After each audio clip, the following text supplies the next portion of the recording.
I'm Naomi Ray, and this is How to Get Ahead in the Art World, a new mini-series from ArtNet News bringing you actionable career advice from insiders who have built lasting success in the industry.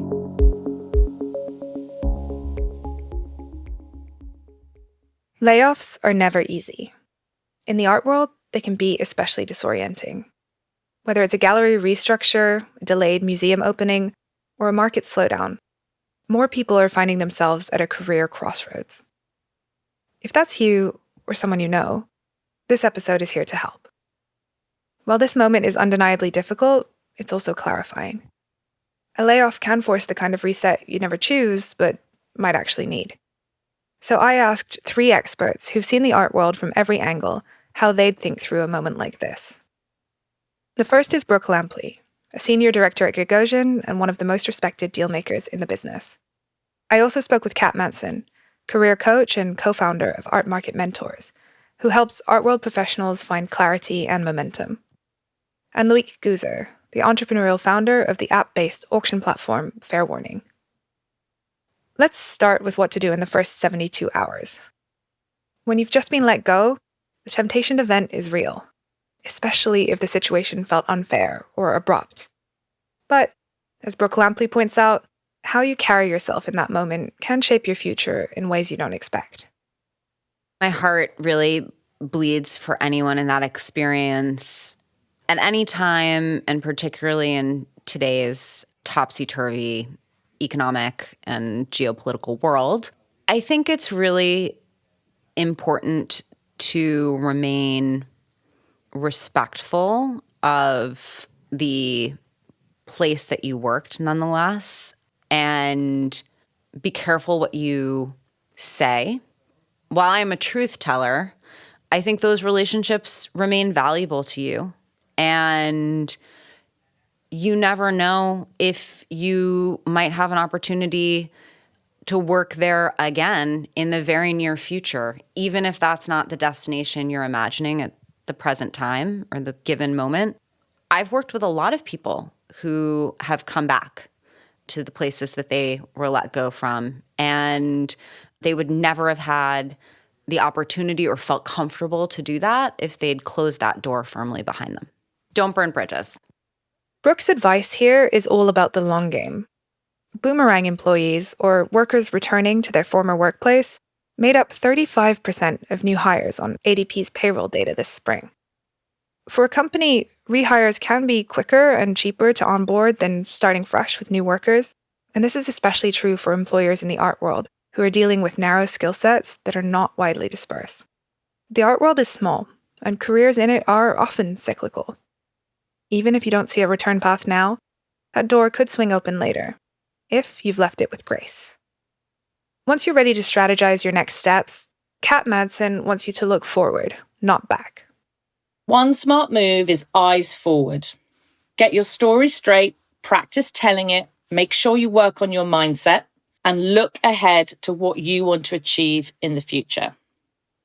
And conversely, one thing to avoid is looking to the past. Changing roles, being let go, facing change can be bruising, and confidence can be fragile. So be kind to yourself. Make sure your inner voice is a supportive friend. So whatever you might want to do next, prepare for it, and then get out there and network and go for it. This is where mindset meets strategy. Kat's advice is both emotional and practical. Take time to process, but don't get stuck in the past. Layoffs in the creative industries, though often experienced as personal setbacks, are frequently a reflection of broader structural shifts within the industry, rather than individual performance issues. These shifts can include changes in ownership models, technological advancements like AI, and macroeconomic volatility. Figure out how you want to tell the story of this moment. And once you've got that story, go out and share it. And finally, Loic Gouzer takes a slightly different approach. He believes that every career pause is a chance to invest in yourself. I think the first thing is don't get laid off. There's ways of, minimizing that. But I've seen it through my process at the auction house. When you look at who you have to sadly get rid of, you're most likely going to keep the people who were, one, doing their job very well, had good spirit at work, but also went the extra mile, not only in their work, but also in aspects that were not necessarily on their job description. So that's number one. But then if you get laid off, taking a pause and reassessing the situation, and again, trying to clear your head and think clearly and get off of social media, which is just going to pollute you and make you even more confused. Get out there, engage in conversations. And then the other thing is really take that time when you're not working to learn something, either taking a class, but not just like a institute or whatever that will give you another line on your CV. Just really take a class or a course or something that will really teach you something that is going to be useful. And forget the line on the CV, or take the time to read everything about Basquiat. Become the most knowledgeable person on Basquiat in your zip code. And I can tell you that at some point there will be someone who will need someone who knows something about Basquiat, either because someone is doing a gallery show or a museum show. Again, knowledge is value.